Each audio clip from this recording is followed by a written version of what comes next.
Well, good morning, my beautiful Harmony family. Today we will have a special presentation for Veterans Day. Please begin by standing for the Pledge of Allegiance.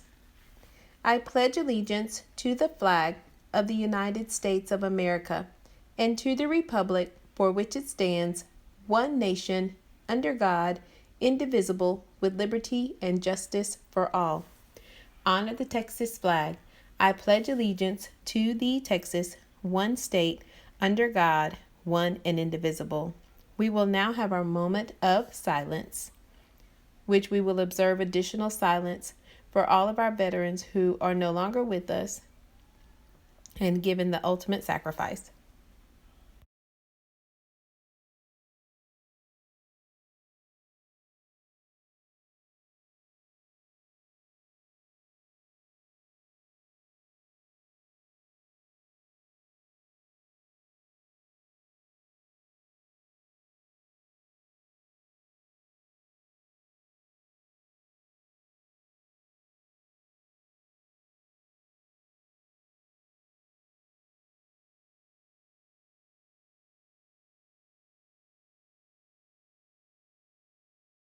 Enjoy this fascinating story about the 6888 Central Postal Directory Battalion. 1944, Allied forces broke out from Normandy following the D-Day landings of 1 month before.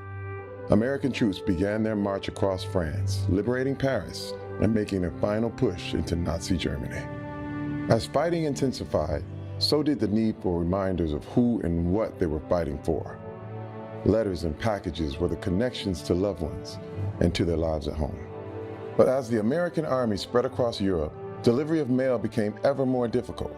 7 million Americans, military and civilian, were stationed in the European theater. Most were changing locations often, and many soldiers shared common names. By Christmas 1944, 17 million pieces of mail had piled up in Birmingham, England. Packages of cakes and cookies rotted in warehouses, while the troops shivered on the front lines of France and Belgium. The soldiers noticed, and Army reports noted the lack of reliable mail was hurting morale. A new mail delivery system was needed, and it would be managed by a new unit, fresh from the States, and ready to prove themselves up to the task.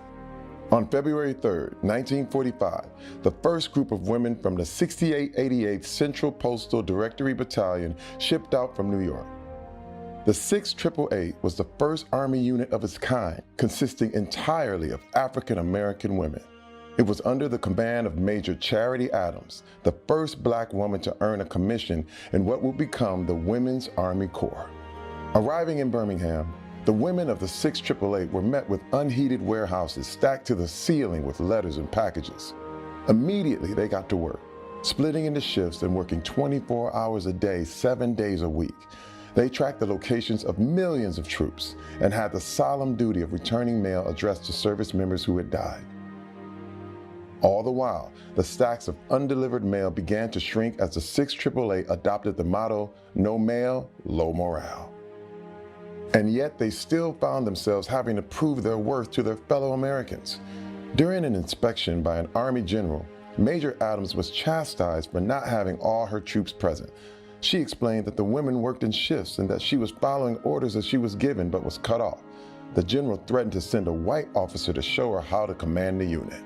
"Over my dead body, sir," she replied. Major Adams remained commander of the 6888, clearing the 6-month backlog of mail in less than half that time. Their mission in England complete, the 6888 transferred to France in June 1945, where they faced a similar stockpile. Once again, it was cleared in half the time expected. While in France, the 6888 felt the same loss as so many American units during the war, as 3 women, PFC Mary Barlow, PFC Mary Bankston, and Sergeant Dolores Brown, were killed in a Jeep accident.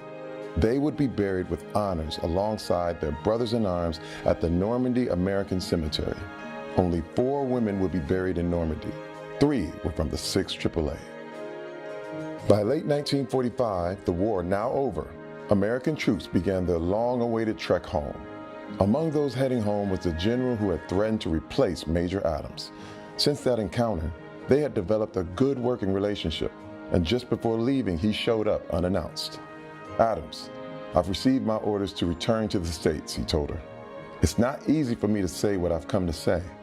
Working with you has been quite an education for me, especially about Negroes. It's been a long time since anyone challenged me, black or white, but you took me on. You outsmarted me, and I am proud that I know you. Charity Adams would be promoted to Lieutenant Colonel, the highest-ranking African-American woman in the Army at the time. The remainder of the 6th AAA would return home to a still segregated country in February 1946 and be disbanded without further ceremony. 855 women served with the 6th AAA during World War II.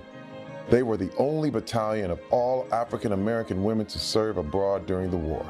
The example they set proved an education for a great many, opening the door for generations of servicewomen since.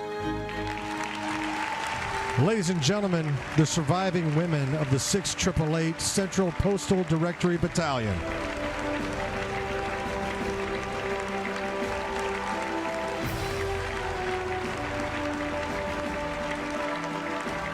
Ms. King, what do you want Americans to remember about the women that served with you in the 6th AAA?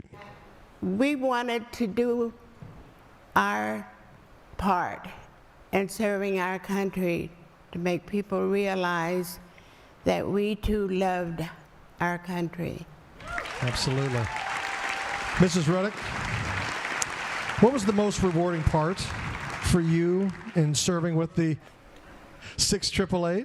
The most satisfying part of my career was knowing that we did the job as requested, and we did it in record time, and we moved on.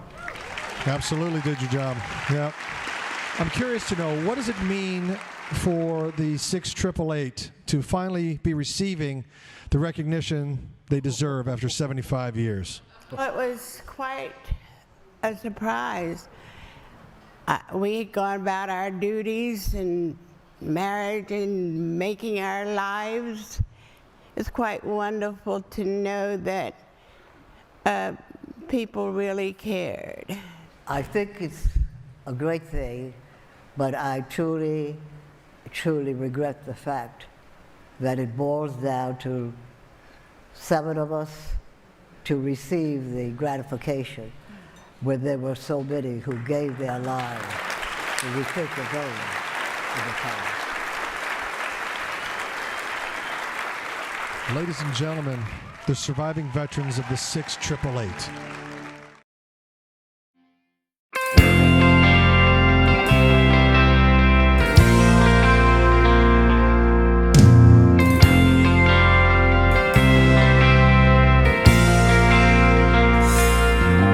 If tomorrow all the things were gone I'd worked for all my life, and I had to start again with just my children and my wife, I thank my lucky stars to be living here today, 'cause the flag still stands for freedom and they can't take that away.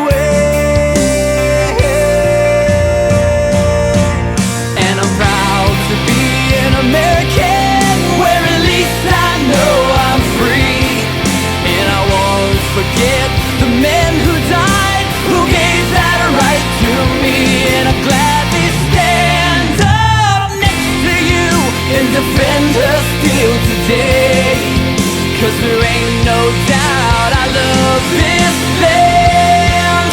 God bless the USA.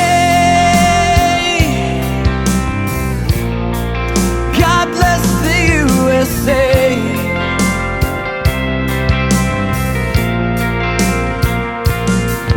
From the lakes of Minnesota to the hills of Tennessee, across the plains of Texas, from sea to shining sea, from Detroit down to Houston and New York to LA.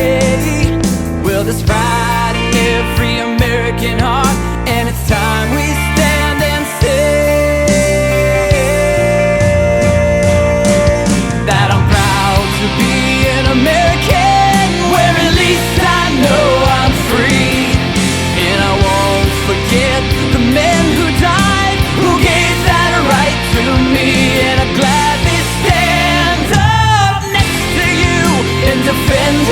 still today.